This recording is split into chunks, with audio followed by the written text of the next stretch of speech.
No trip to Paris is complete without a visit to the Marais, but this well-loved neighborhood might be a little bit overloved. It's true that the Marais is overrun with big retail and global brands and can be really crowded, but that doesn't mean that it's not filled to the brim with charm. You might just need a little bit of help knowing where to look. Today we have some major monuments, iconic strolls, hidden gems, and so much good food ahead of us. I'm Jay Swanson and I've lived in Paris long enough that they gave me French citizenship, and this is how I would do a day in the Marais if you were my friend and you were coming to visit. And not only did I have to make sure you had a good time, but I had a good time going with you. Let's go. We're starting our day in Maison Proust, a 5-star hotel that is on the affordable end of luxury and feels so much like living in a novel. Marcel Proust is of course one of the most famous authors of all time, and this hotel is not only named after him but dedicated to him, with 23 rooms, each of which is styled after a different character in one of Marcel Proust's books. Each room has its own painting as well. They're not characters from his books, but they are original paintings from the 19th century. Like in the executive suite, Un Portrait d'Homme by Jacques-Émile Blanche. There are so many paintings in here. The portrait of Marcel Proust himself is actually over the bed in this room, which really class up the place quite a lot. This is cozy. The swimming pool has a sauna off the side, and this is private. If you're a guest, you can privatize this for 1 hour, just for you. There's only one key card in the entire building that opens this door. So the swimming pool, the steam room, the shower, it's all yours. The resident on Fridays is one of the best bartenders in the world. Colin was actually the head bartender at the Ritz for 30 years.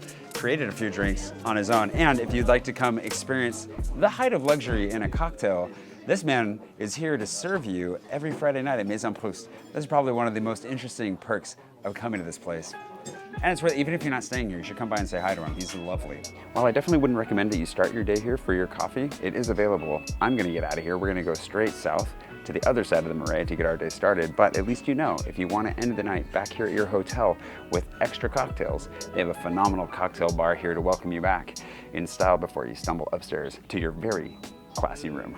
Okay, we've walked south of the river, which means that we are on the left bank, and technically we have left the Marais, but you can see it behind me. And that's why we're here, is because Shakespeare & Co. Cafe is a great spot to start our day with a view of where we're gonna be heading, which makes it a fantastic place to get oriented for our day. Marais means swamp in French, and they're not the first ones to call it. In fact, the Romans who originally settled here called it the swamp of the Parisii, which is who the city is named after today. In fact, the island behind me, where Notre-Dame now stands, was the site of the first Roman settlement. Notre-Dame was built on the foundations of the ancient temple of Jupiter, better known via Greek mythology as Zeus. The Romans themselves preferred to live here on the left bank, expanding up the gentle slope away from what they called the swamp of the Parisii. As time went on and Paris evolved, the swamp was effectively drained, but the name remained as a reference for what now makes up the 4th and 3rd arrondissement of Paris, here in the very center of the city. The 4th is best known for housing the oldest standing architecture in Paris, which we will see in a moment. Its narrow streets make for some fantastic strolls, but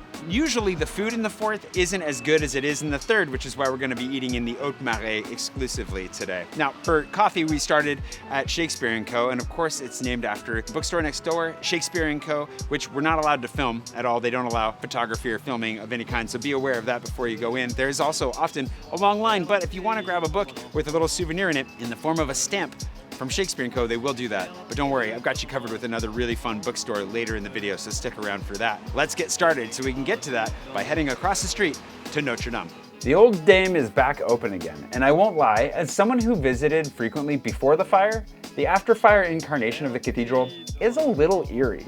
For one, the dark and dingy interior was a big part of the charm. The smell, a mixture of wax, smoke, and incense combined with the dust and aging timber made for something truly unique. That smell is still faintly here, but fresher. You'll have to come in and smell for yourself. They put a ton of work into cleaning and repairing the church, as well as restoring artwork that had been neglected for over a century. It's all mostly been put back the way that it was, with the exception of a new gift shop and some beautiful modern touches, like the new pews, holy water sculpture, and matching altar. If you happen to be here on the first Friday of the month, you might even catch the crown of thorns on display, a relic that we will reference again shortly. A stroll through the church can be as quick as 10 minutes, or you can linger for an hour. But we have a lot to do today, so we'll carry on. But before we go, something I've always enjoyed from the front of the church is taking some time to notice the discrepancies in the design, the asymmetries of the windows and the shapes of the doors. I like to imagine what challenges arose during the more than 100 years it took to complete this monumental task. Was there a decade that they ran short on talent? A decade where they just ran out of money?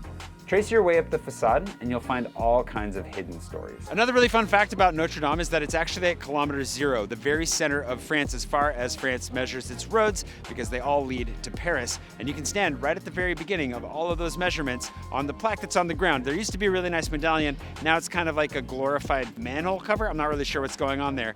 But you can find it right at the entrance and then stand on it if there's not a line over the top of it. Speaking of lines, if there happens to be a really long line, like the other day, it went all the way back to the street and around the corner, don't worry about it. It's only going to take you like 11 minutes to get through. Also, fellas, no hats, and ladies, in warmer weather, you're going to want to make sure your shoulders are covered. Those are the rules they have posted. Whether or not they enforce them, I don't know. Just try to be respectful when you're in here. But from here, we're going to wander away from the church through the center of the island to go check out the Palais de Justice, Conciergerie, Sainte-Chapelle, and the first public clock of France. If you want to visit these sites, you can, but you'll want to get tickets in advance and be prepared for a line. We'll put links below for you. Sainte-Chapelle was originally built by Louis IX to house the aforementioned crown of thorns, and that Louis was later venerated as a saint. So anytime you see a St. Louis in Paris or the rest of the world, it's for that guy that built that chapel. Also, if you're a big fan of flowers, there's a massive flower market here as well, and if you time it right, you might see an absolute dearth of birds for sale.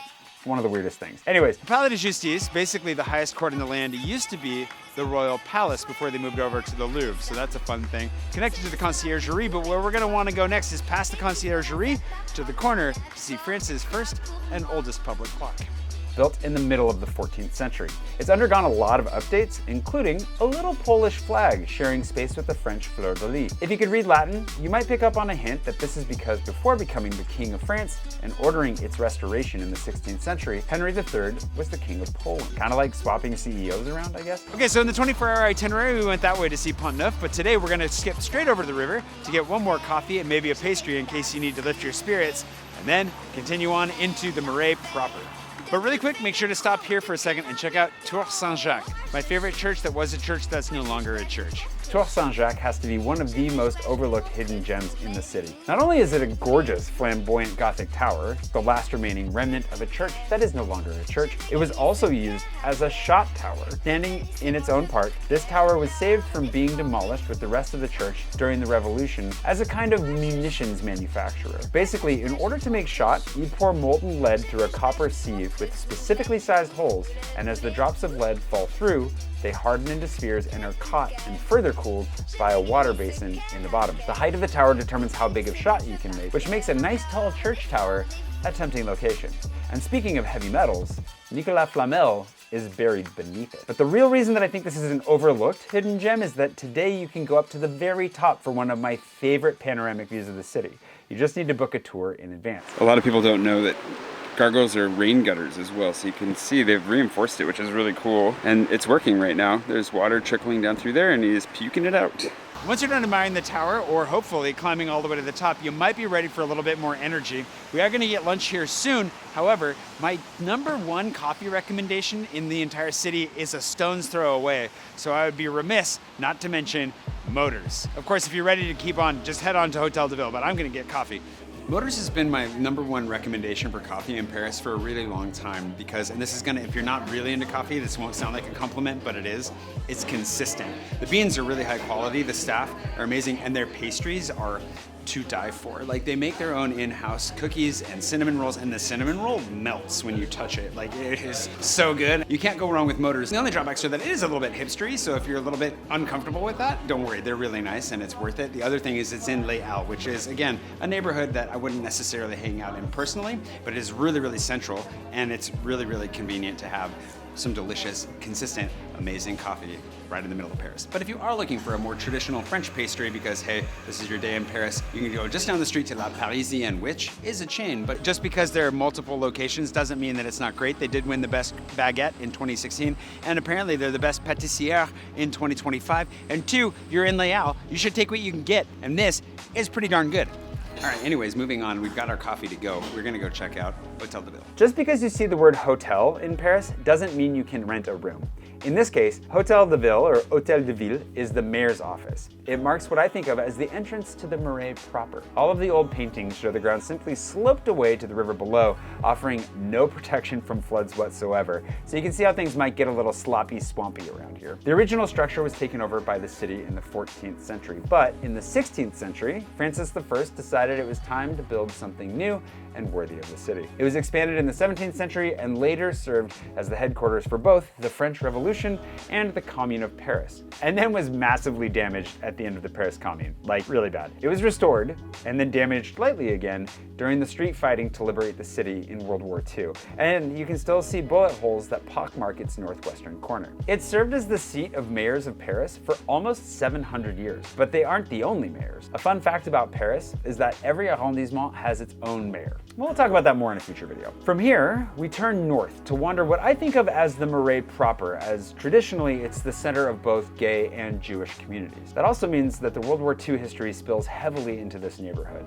where you'll see plaques commemorating those who were taken from their homes by the Vichy government and shipped to internment camps. The Holocaust Museum is also in the Marais and very worth a visit if that piques your interest. All right, from here you're going to want to find the northeastern corner of Hôtel de Ville, which you can recognize by this metro and kiosk combination, and that'll lead you to Rue des Archives, which is going to take us basically straight north to our next destination, Les Archives Nationaux, unless you'd like to go on a little bit of an adventure with me for a short detour. Head this way instead to the very center of Hôtel de Ville, and then across the street, past Saint-Gervais, the church, down Rue François Miron, just past the first intersection to see the oldest residential building in Paris. These half-timbered gabled houses were first built at the beginning of the 15th century, though if you read the plaques at their base, they claim to be from the 14th, and I won't claim to know why. In any case, I'm starting to get hungry, so let's head to the third. There's one more quick stop to make before we do though, the secret park at Les Archives Nationaux. You might recognize this building as the White Widow's lair from Mission Impossible, but in reality it only houses documents, everything from Louis XVI's diary to the Declaration of the Rights of Man. The museum itself is beautiful, it's free, and there's a toilet here. Word to the wise. It's worth a quick visit, but what most people miss is that if you pass through the back corner of the courtyard, there's a tiny hidden park, and it's only our first secret park of the day. Perfect for a quiet coffee or picnic lunch, when it's warmer at least.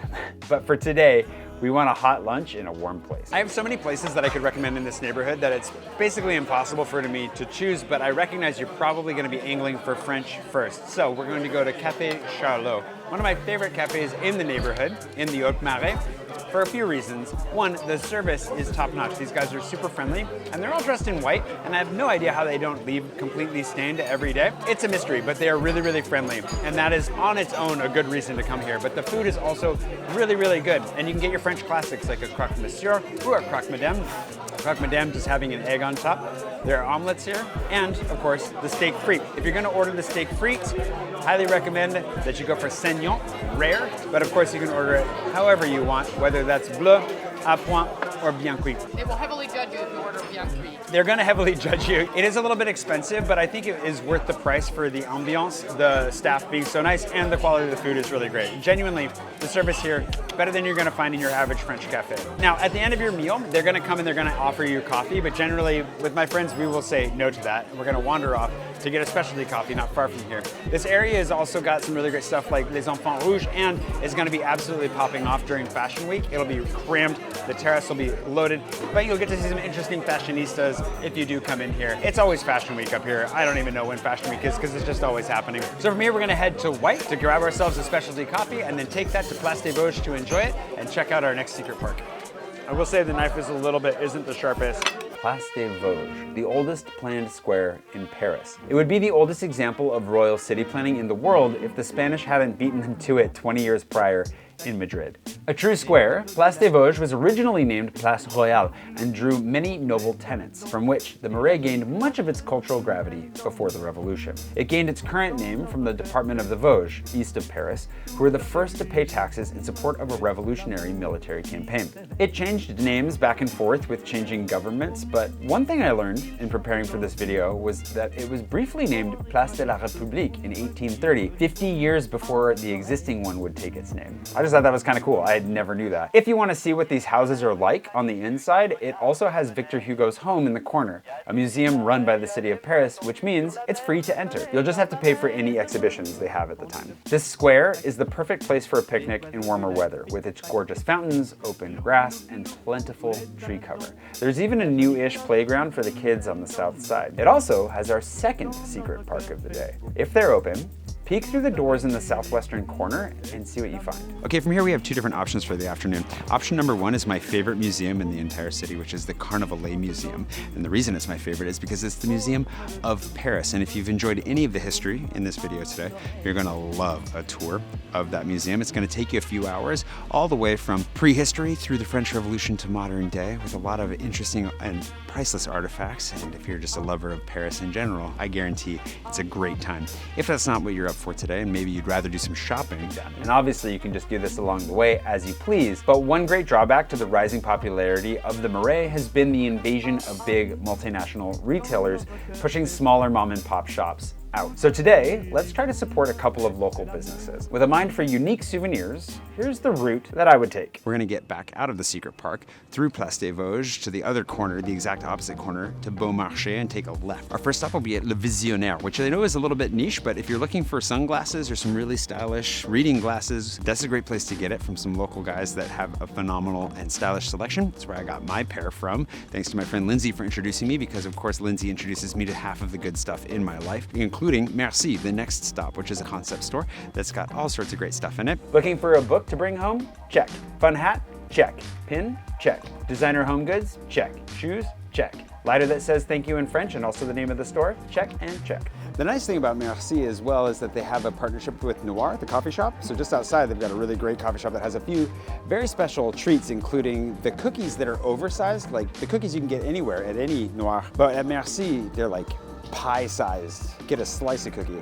That's pretty nuts. Of course, skincare might be a high priority for you, so let's head to the Officine Universelle Bully 1803, a blend of old world class and new world approaches to beauty. Hang in there with me, fellas, because there's also some stuff to deal with your mustache. And candles and scents. They'll monogram just about anything on the spot, so even if you aren't shopping for yourself, you can add an extra special touch to a gift for someone back home. It's always nice to bring something back home, right? But from there, because I promised you a bookstore, we're gonna head to OFR, or I call it OFR, because it's spelled that way and it's ridiculous, but I like calling it that. Phenomenal little bookstore that's gonna give you lots of really interesting options right around the corner from Square du Temple, a beautiful park where you could take the book that you find and enjoy it while the ducks do a lap, or while kids scream in the background. And of course, once we're done with all that, it's time for apéro. But there are two things to cover here. First, what is apéro? And two, what is a cave à vin? Because we're not actually in like a restaurant or a bar right now. We're in a wine cellar, but boy does it look and feel like a bar. Apéro, I've explained before, but not in a place where I actually wanted to drink, is basically pre-dinner drinks. It's a classic cultural thing in France where after work, or maybe before a big family dinner on the weekend, you sit down,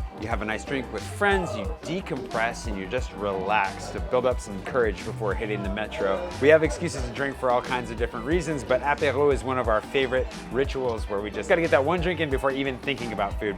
The other thing is like, so a cave à vin, or a caviste, is gonna be a place that sells wine. It's a wine cellar, but they have the ability to serve you wine as long as you pay the droit de bouchon. So if you actually wanna drink out of a bottle, they have a fee that they'll charge you. In this case, it's €7 here, just to uncork it, which if you're unaware of that in advance can be annoying, but it's a really fun, classy experience where you get to come see a little bit of behind the scenes of what the wine culture looks like here in Paris, and their selection is often really good. And at Le Barav, this is the discovery wine, so it's basically whatever they had open that's not on the menu.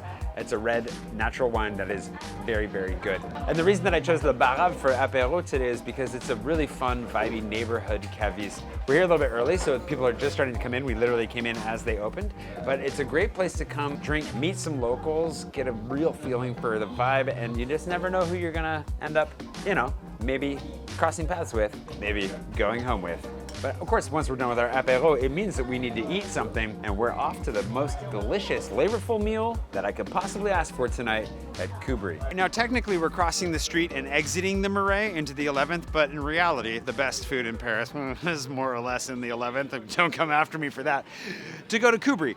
We can still see the Marais over there. It's fine. It's just right there, but we're gonna have some delicious Lebanese flavor explosions in our mouth here in a second. Kubri is one of my absolute top favorite places to go in Paris for for a couple of reasons. One, I just love Lebanese food. I'm learning so much about it as we go. And oh my goodness, it's so good here. And Rita has crushed it. So this is one of those places where we originally actually had a reservation for 4 because you really want to do it family style. Like you want to get as much off the menu as you possibly can. Mix and match the flavors as you go to create your own delicious like explosion in your mouth. And that is one of the things that I love about Kubri is that they don't go soft on the flavor, which is something you often find in Paris with a lot of food that comes from elsewhere. As an immigrant, as somebody who appreciates strong spices, strong flavors, it can be kind of hard to find. So we got the chicken as our main, which is to share between 2 people. Came with some labneh. We got lentils as our side. They just gave us some halloumi with some spicy honey on it, which is phenomenal. Thank you so much for the free halloumi because we will definitely take it. And of course, we have our bread, tea with everything on the side. Oh yeah, and the Brussels sprouts we had, again,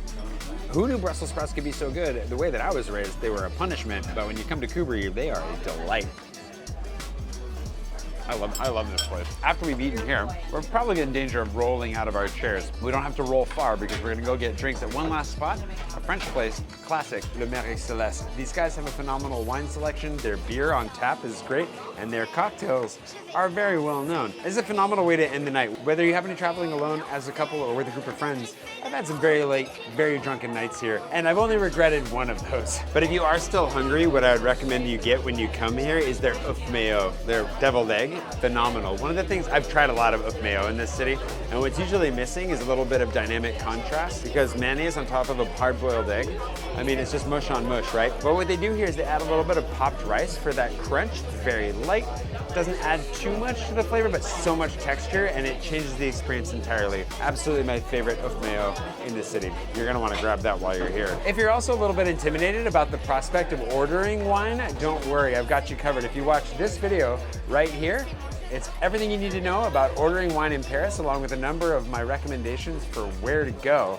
Everything from natural wine to champagne, I've got you covered. Thanks for watching. This has been Paris in My Pockets, Day in the Marais like a local. See you next time. Cheers.